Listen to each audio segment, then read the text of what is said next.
2 years. Like to call to order of Ascension Parish Drainage meeting to order. October the 3rd.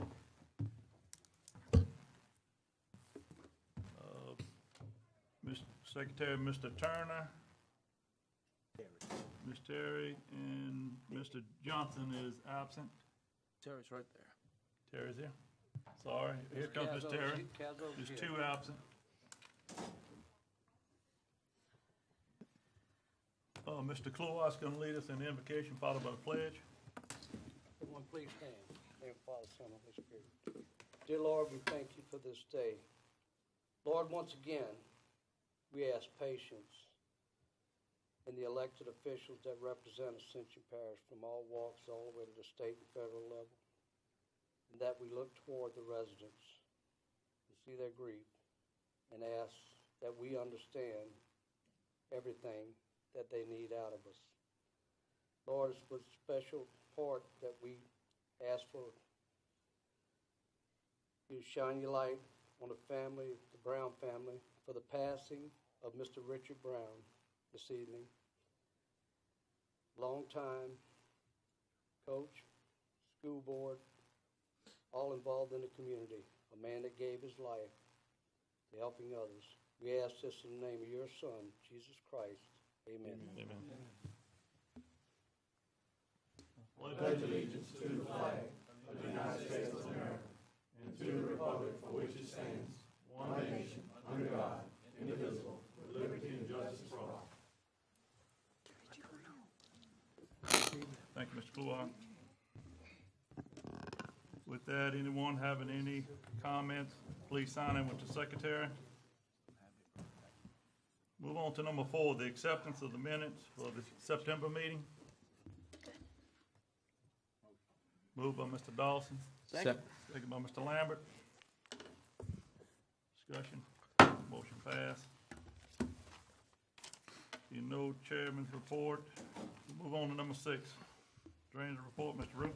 Yes, sir. I'd like to keep it kind of short today. We discussed a lot at the last meeting, but I can say that just about everything that we discussed at the last meeting is having action taken on it right now. We met and I already started some modeling on the floodways through the levees and some spillways and all the other issues, again, like we talked about before. We also have a meeting tomorrow on Frog Bayou and Bluff Swamp, a big meeting with PLD and some other folks. So, again, we're moving forward with some things that might alleviate or at least lessen the impact of a similar event in the future.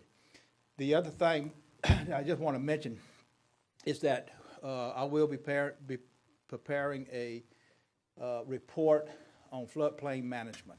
I think this is something critical to the parish. This is something that's been discussed many times, but we really need to implement floodplain management.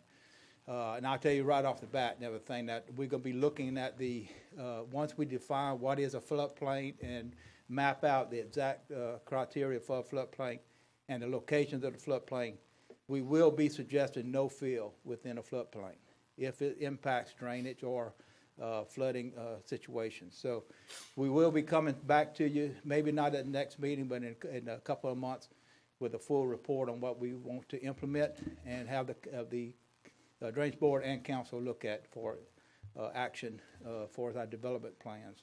So again, this is basically what's happening and what will happen over the next couple of months.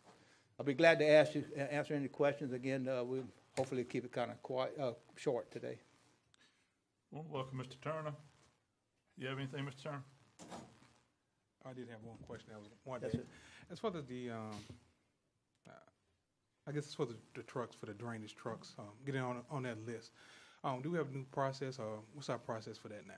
Everything has to go through the legal department. Of course, you have, by contract, you have to have a certain amount of money for its liability and other insurance issues that has to be satisfied. Particularly, there's a couple of people we're talking to right now. I believe one might be in your district that's trying to satisfy some insurance requirements, and it may be taken care of as of today, but as of last week, they're still working on getting paperwork in. But again, our legal department has all the information, and if they can contract Ms. Sandra there, she would be glad to sit down with them and explain exactly what they need to submit for qualification. Mr. Sadler, I don't have anything, Mr. Room. Mr. Cluett. Yes, sir. Yeah, Bill. At some point, I'd like you to recap our meeting that we had with our state officials and the PLD, discussing regional. We had basic similar discussion on regional floodplain issues. Yes, sir, and that's Don't necessarily need to be now, but you can right. get into it too if you want. And I'll briefly mention the fact that we are looking at it from a regional standpoint. We have a lot of state legislators that have their own opinions on how things should work. We have to have more meetings with them to come to a consolidated plan between at least us and Livingston Parish, if not us, Livingston, East Baton Rouge, and Iberville. But for more than anything else, us and Livingston Parish needs to come together on a comprehensive plan for Amite River flooding situation. But we are working on that. And I have one other thing, something that we've been looking into for approximately a month and a half to 2 months now is on Highway 935, Stringer Bridge Road, the development of land under the simple subdivision, which is just can get way out there and stay within the laws and, building up of land, which you're going to address anyway, and the impact on the neighbors. Yes, sir. How somebody can really, really do that and stay within the law, but it's not good for everybody in the neighborhood.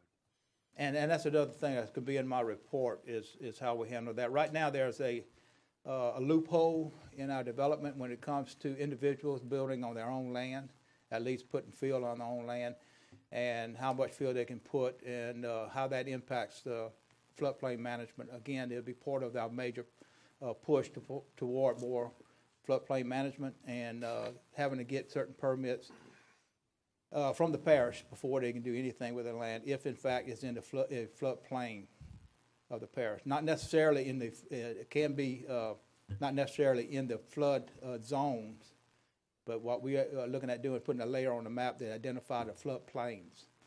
And once we identify that, there could be certain restrictions within the floodplains. We need the legislation that out of this body that within those floodplains, we need some more upfront check. Because at this point, somebody can go through planning and zoning, go with a simple subdivision of land, not necessarily a family petition, but a simple subdivision of land, and manufacture a map with parcels on it, and probably do everything they want to do for us, filling land in and all, and it's really, there's no oversight from us until they get to wanting a permit to build. And we see that happening right now, and it's not the first time it's happened, but something we got to definitely take a look at. Thank you, sir.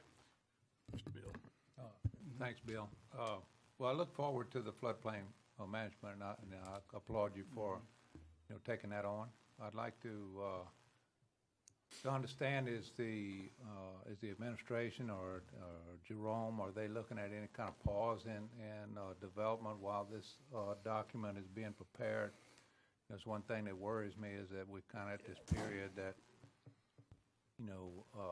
where we had the record inundation, but yet we're using the rules from 1983, and the subdivisions that, may be approved right now are ones that, may or may not be right for the new situation that we have here.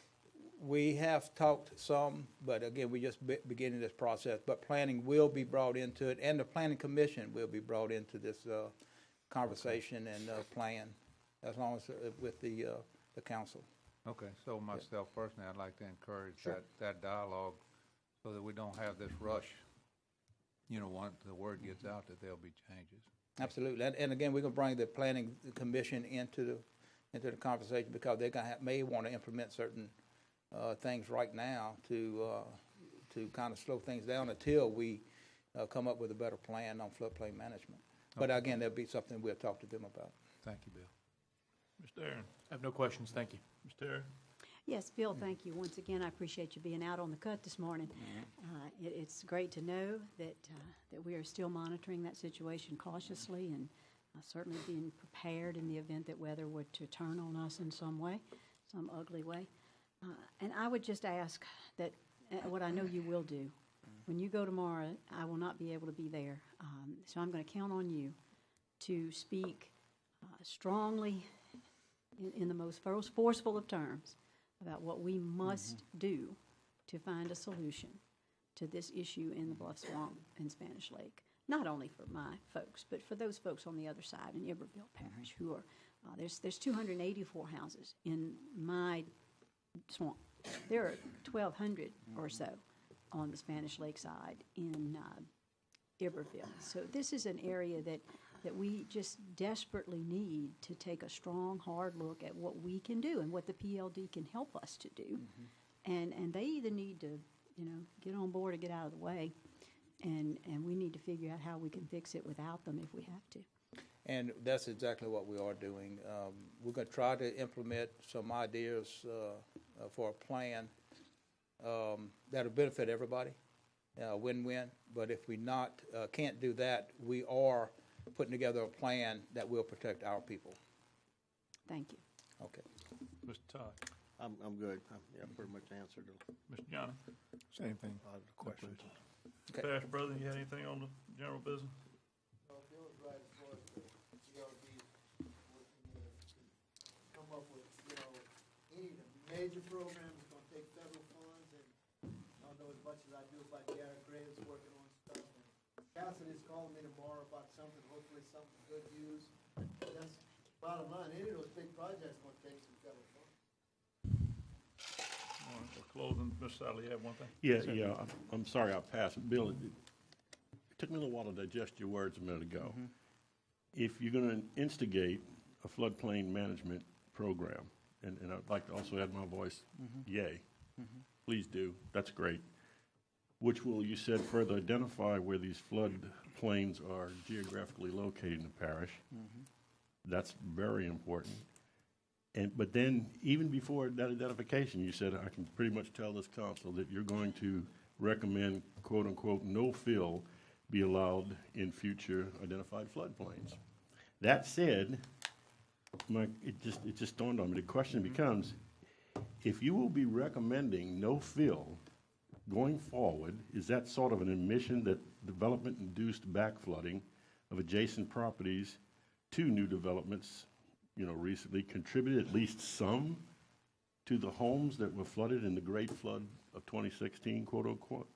In other words, this flooding, we've been led to believe, is 100% due to either a force majeure and or an act of God.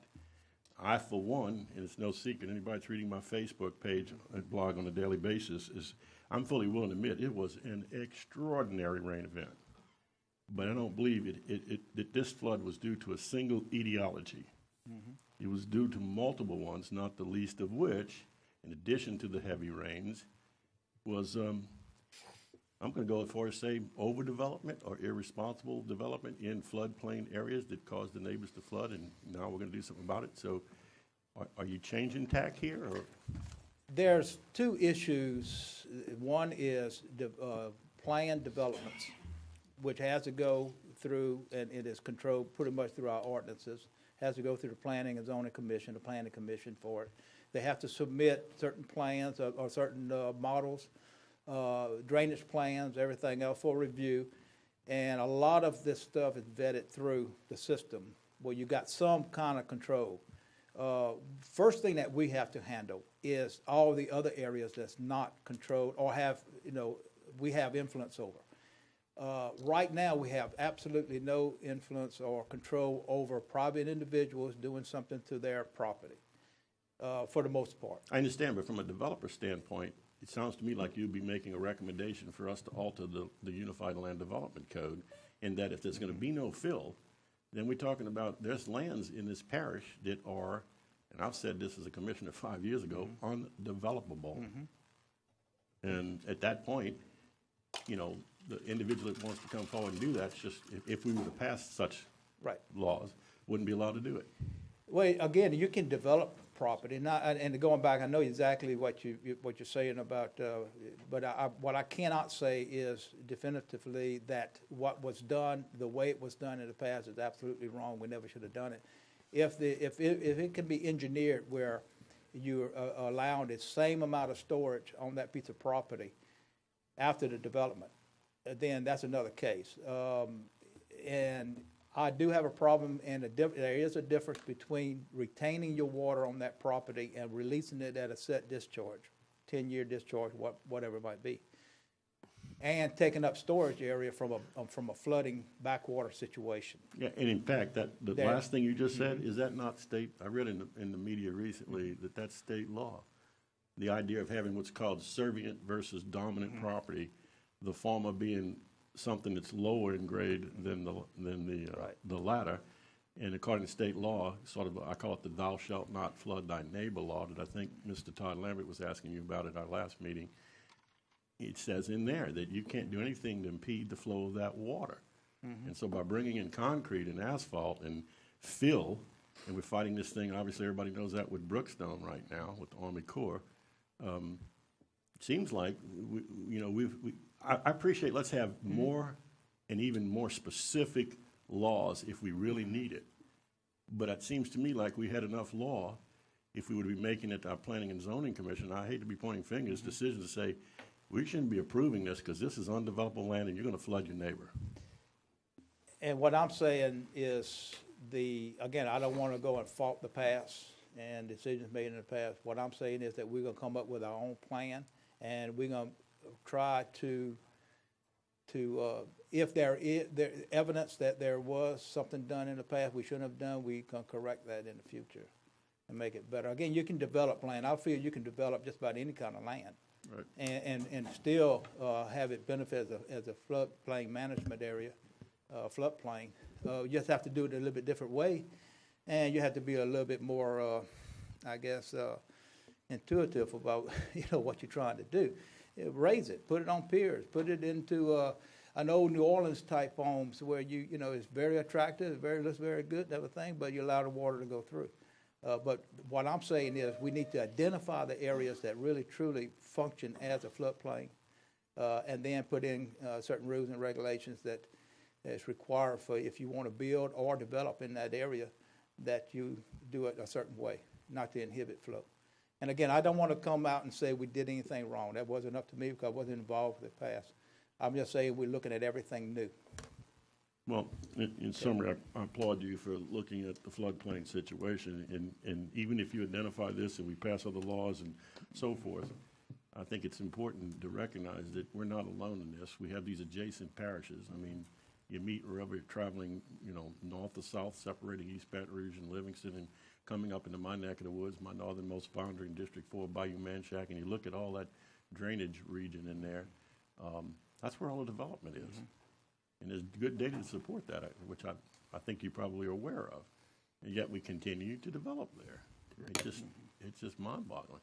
But thank you. We are looking at everything over anew. Yep, so I got one thing when Doc's finished. Go ahead, Mr. Lambert. Yeah, Bill, and you talked about a 10-year storm, and that's what I was trying to get my point across at the last meeting was, do we want to go further with a 20, 25-year plan for drainage on development?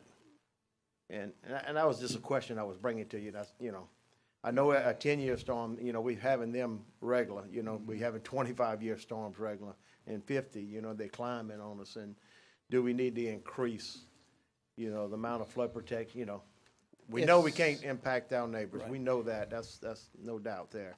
And the developers are doing a job with retention and detention and discharging their outflow according to match up, the amount that's supposed to discharge off of that property from original. But can we increase it? What that would take, I guess, but it's easy to say yes, let's go to 50 or 100, but it's tougher to engineer, I'm sure. The fact is it's hard to tell development. You have to develop your property on a 50-year event to design. When it releases from there, we don't do anything over a 5-year. Right. I mean, so to blame everything on development is not really right. You know. We cannot dig a ditch in most places to meet a 5-year storm. It's gonna overtop, and because we just don't have the right of way and other means. So again, I can't place the blame on them. If we would say, no, we're doing everything with a 50-year, well, then you can push it back to them and say, you need to do a 50-year or 25-year release at a certain amount, contain it and release. But again, we're at fault for a lot of this because, and not necessarily at fault, it's just that we cannot get the property, enough property to dig the ditches big enough to handle the flow, the capacity. We can solve most of the problems. I've said that before. Yes. And until that happens, it's hard to push everything back on development. Yeah. Until we do our part of it. And again, that's when it has to come back up into some type of floodplain management, area detention, where you may not have where some floodplains has been taken up in the past, where we provide a new floodplain for it, which is area detention or something of this type. So again, we're looking at everything anew. Good. Thank you, Bill. Okay. Mr. Turner? Just one slight question. If we did go to either 25 or 50-year plan for developments, do you have any idea what type of percentage that would increase the cost of a home? I have none. It will increase because the cost of development is going to increase proportionately. How much, I don't know.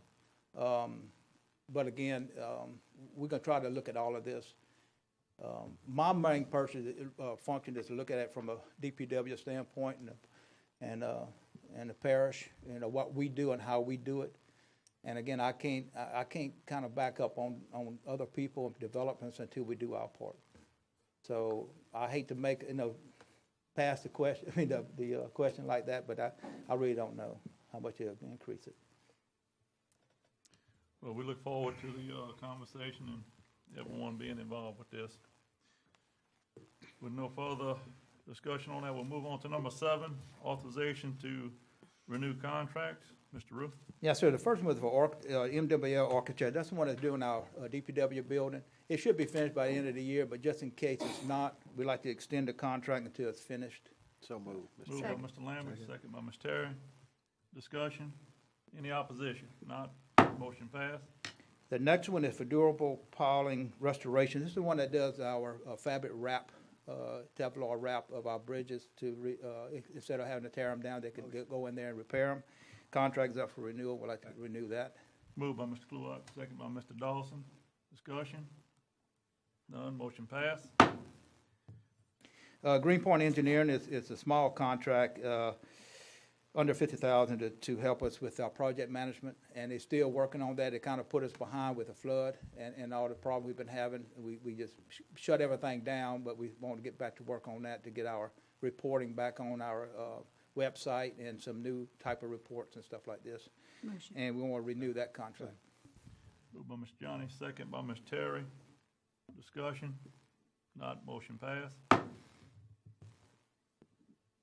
The next one is for Essential Drainage, a contract with Essential Drainage Imperative Essential for the use of property around Lamar Dixon. It's a quid pro quo. We do some help for them, and they allow us to store equipment or some trash when we need to burn it and stuff like that at the site. Moved by Mr. Cluett, second by Mr. Johnny. Any discussion on this? Not, motion passed. Move on to number 8, authorization to pay ELOS Environmental. Yes, sir. ELOS Environmental and Natural Resource Professionals are our wetland consultants. It's been renewed for 2 years. It's up. What we need to do is go through RFQs for this because we cannot renew it anymore. But they have tasks that they're working on right now, one of which is the Frog Bayou Natural Resource working on that. And ELOS is working on a floodplain from Cluot Ditch to Bayou Francois. And what we're asking is to allow their contract, allow them to be paid past their contract termination date until the tasks are completed. Moved by Mr. Cluett. Second by Mr. Dawson. Discussion? Quick question. So this is not issuing more work? No, no. Just allow them to finish up and get paid past the contract deadline Right. of December? The way our contracts are written and the way finance handles, when it hits that contract date, they hold back a payment on anything. And what we do, if the task is started and have been working on it, and again, it's already been set, the cost and everything else. Right. We just finish the payment of that task. Make that clear. Thank you. Go ahead, Mr.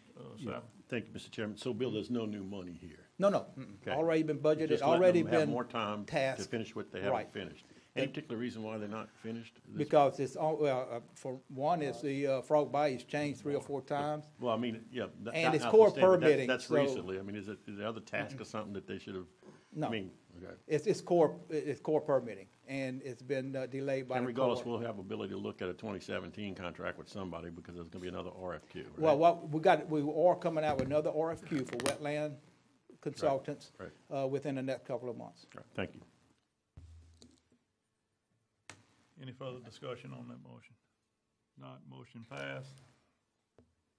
Move on to number 9, authorization to add 30,000 to the 2016 annual contract. Yes, sir. This is for one of our trucking companies.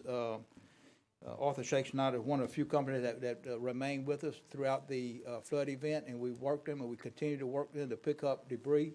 And they're going, actually already went past our limit of 30,000. We'd like to renew it for another 30,000 to the end of the year. Moved by Mr. Cloart, second by Ms. Terry. Any discussion on the motion? Not, motion passed. Number 10. Mr. Motion. Lambert moves to adjourn, second by Mr. Sadler. We adjourn.